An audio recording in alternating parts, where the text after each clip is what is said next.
That is Robyn Brown talking about the secret deal.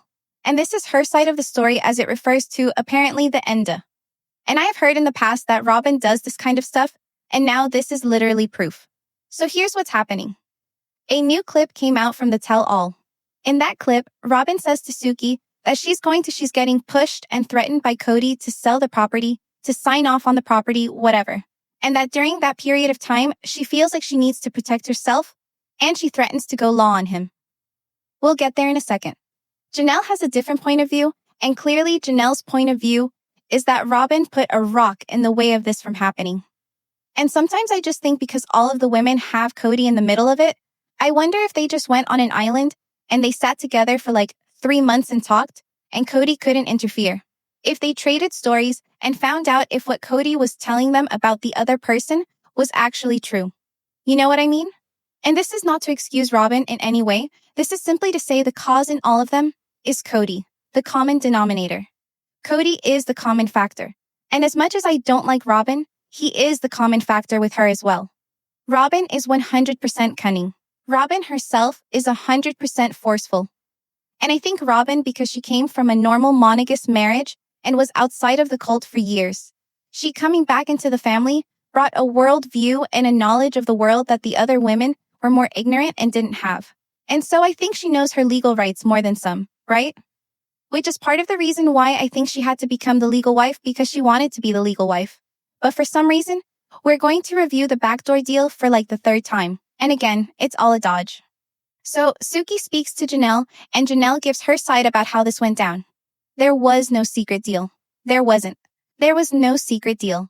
We were talking about ways to get the thing done since Robyn had thrown this big rock. She was going to be the rock in the way. Yeah, she was. She was the rock in the way. Would have gone through all clean without this crazy agreement being thrown in at the last minute, like days before the contract ended.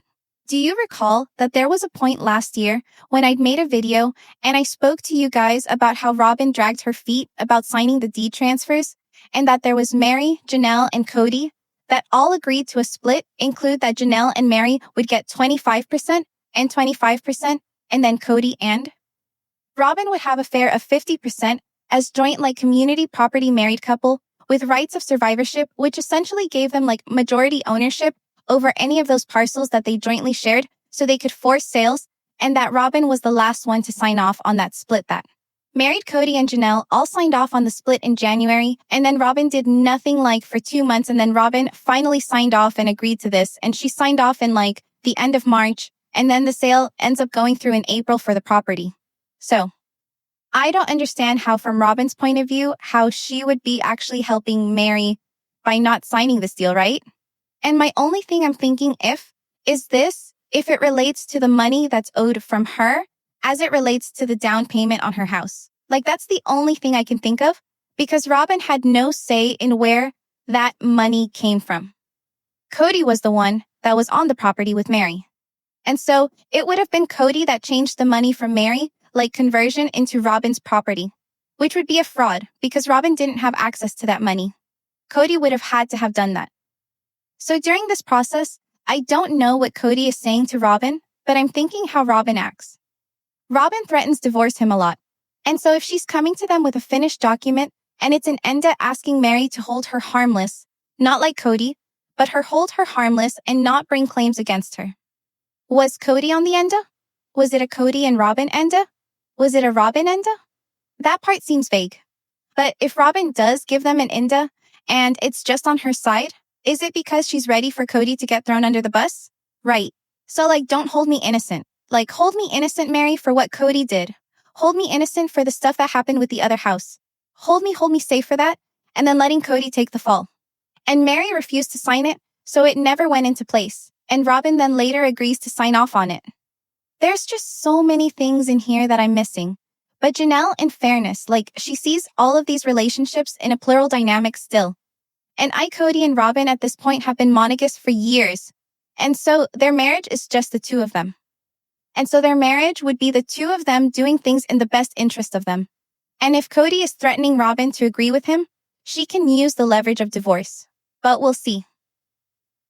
Okay, so this buyer comes back. Mary's working it out with the lawyers regarding what's going on. So what happens there? Like, what is the scene that's going on behind the scenes? There's a lot of time, just no contact. Okay. I would call Kody every once in a while and text Mary once and said, guys, we have a ticking clock here. This is going to expire in 60 days. And they would be like, yeah, we're working on it. Or they won't talk to me. Or it was like a big waiting game. So if I'm understanding this right, Kody and Janelle have a conversation about trying to force the sale during the first contract between January and March. And he even says that he would sell it out from under Robyn and Mary. And if he did that, like I told you before, they would be doing it based on the original deeds, not the ones that they all had agreed to in January, but instead the original deeds that were signed in 2018, meaning Mary would have gotten nothing but a part of one parcel. And so what's going between Kody and Robyn? I don't really know. I don't know why she would be upset about forcing a sale, or I don't know why she would have a problem signing the agreed upon split with all of them of her getting the 25% cuz that's how it was set up, was 25%. I don't know if she wanted to have her own separate 25%, but you can't do that usually when you're married. I still don't understand what her delay was to not sign off in January with everyone else. What kind of talks were going on between Kody and Robyn? And was it that Robyn didn't want to sign a paper with him where it was a marital property? Were they going through something in their marriage where she was on the edge of wanting to leave him? And I do wonder, quite honestly, if part of the reason why Kody was spending so much time in the garage and Robyn would go out there to film and see him in the garage, and then he was out in the garage and she would go visit him. You know what I mean? Was that because they were fighting all the time, and he's fleeing into his garage? The relationship between Kody and Robyn is incredibly unhealthy. It has been unhealthy and clear to anyone that's watched it this season. She has made so many comments under her breath. She has made it clear that she finds him to be mentally unsafe. She thinks that his rage and his anger are scary. She's made plenty of comments to suggest that she's not happy and has considered leaving him. So that's why I keep thinking that him trying to prove to her that he loves her and that they're monogamous and he keeps asking her if she's happy and if she's okay with this is because she's not okay with it and that she's just playing the role on camera like everyone else would play the role on camera. You know what I mean? Again, I'm not defending Robyn. I'm just saying that the trigger for all of it is Kody. He is the common factor of chaos. Robyn 100% creates and allows more of the chaos. But in this case, she is not agreeing to something that everyone else agrees to. And I don't know why. So, I'm not sure. Let's see what Robyn says. Janelle was getting impatient. All of a sudden, I hear from Kody. Him and Janelle are talking about a backdoor deal where they sell the land out from under Mary. Mary was in a very precarious position. And so I was like, hell no, you're not doing this to Mary. And I was like, why are you even talking Chanel about this? This is wrong. This is morally wrong. When Kody first brought this to the public on the show, he said that he spoke to Janelle about selling it out from under Robyn and Mary. Robyn and Mary. And then she says that Kody tells her that the deal is to sell it out from under Mary. But the only one that hadn't signed it was Robyn. I feel like Kody and Robyn are hiding something. And my gut here, this is just my gut, is that Robyn and Kody were going to get a divorce.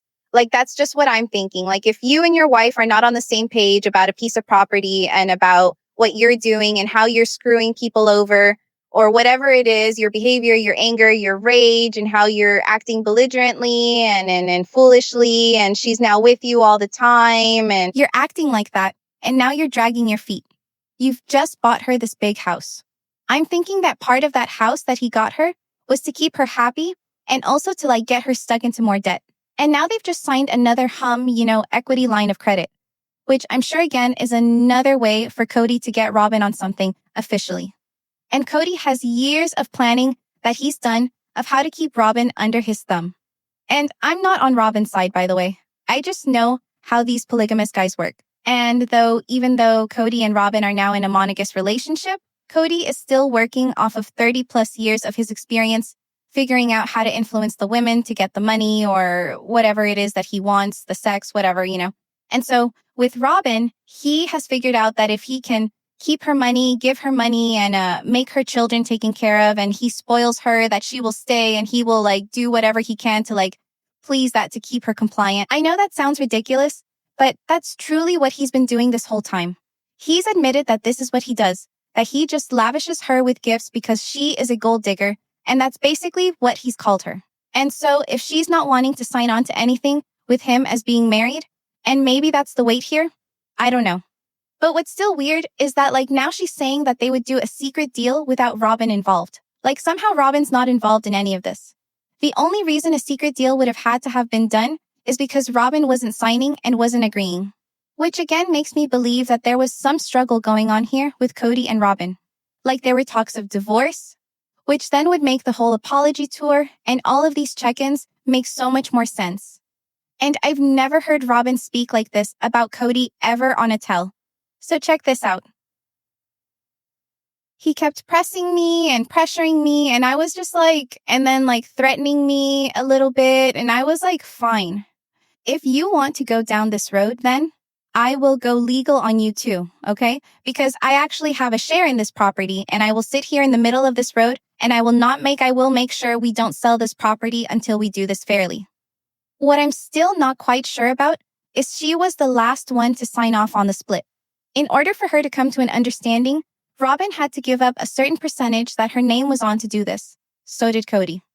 Robyn and Kody were on every single parcel as married with community land. Arizona is a shared property state. Generally speaking, a husband and wife that are still together don't fight each other for property because they're still together. So, what she is saying is that she threatened to divorce Kody because he was threatening her to sign off on the Coyote Pass, sharing that I still don't know what she didn't agree with. Because Meri had already agreed to this, right? Meri agreed to the split. Meri agreed to it all. The title company had all the papers. It was only Robyn that needed to sign. So, the only thing that I can think of is that she either didn't want to own it as married property, or she thought she deserved more. She thought Meri earned more. She's using Meri as some sort of shield because she said it's a precarious position for Meri. So, I'm standing up for Meri. Let's be clear. She's not standing up for anyone but Robyn. And she's threatening to divorce Kody if he keeps threatening her, and that she will go legal on him. Meaning this is where the enda comes from, which would explain that Robyn was trying to have Meri hold her harmless for what Kody did with her money. She is going to make Kody take the fall for the theft of Meri's assets and the marital assets, and she wants to walk away totally unscathed. Robyn most certainly played a hand in helping Kody con and manipulate Meri and taking her money. And now when push comes to shove, and she's not getting what she wants, and she's feeling pressured and threatened by Kody, she wants Meri to absolve her of any responsibility for what Kody did. And that's why this whole season was effing weird. And this now explains why the apology tour happened, and why Kody was always checking in with Robyn and acting like their marriage was great, and Robyn always looked really annoyed. And yet, amid all of these fights, she still ended up buying a house with him, and she still ended up signing a new HELOC for $750,000. Girl, if every time you don't get your way, you threaten to leave him. What this tells me is that Robyn is preparing an out. Kody knows it, and she will take him for everything that he has, and he will take the fall. He has grossly miscalculated the intelligence of this woman and her understanding of the outside world by comparison to Meri Janelle and Christine. And he has misfired and put his eggs in the basket of a woman that will take him down. And Robyn is basically showing us that she will take him down. I don't know how I feel about that. I don't know about her being the one to walk away with everything. It feels very unfair to all of the other women. But this explains to me why this has been such a weird season. Kody and Robyn are truly on the verge of divorce, and she threatened to divorce him. And so no matter how many times he says that she's a beautiful, shy, pretty wife, that's all fake. No wonder Kody's always out in the garage. No wonder she always looks like she has a perma-smile, perma-frown. No wonder he went on an apology tour and then apologized to her, and then she starts crying and saying, I knew you'd get back to this. And then here she is after the apology tour and she's angry at him. These wounds are still raw, and Kody is still going to threaten and try to bully her into whatever he wants her to do. And Ryan Robbins she's got smarts that the other women just do not have. And I don't mean that to say that like the others are not smart. It's just she's got life experience and understanding, and she's gone through divorces in the past, so she knows how to do this. And I think Kody is afraid that Robyn will take him to the cleaners. So yeah, Robyn actually admits that she threatened to divorce Kody, and she was attempting to pin all of the fraud on Kody, and Kody and Robyn are still together because of that fraud. That's what I think. It's only a matter of time before they turn on each other. So tell me what your ideas are in the comments below. Make sure to give this video a thumbs up. Make sure to subscribe to my channel if you haven't subscribed, and click the bell so you never miss a video. Thanks so much for watching. Bye. Best.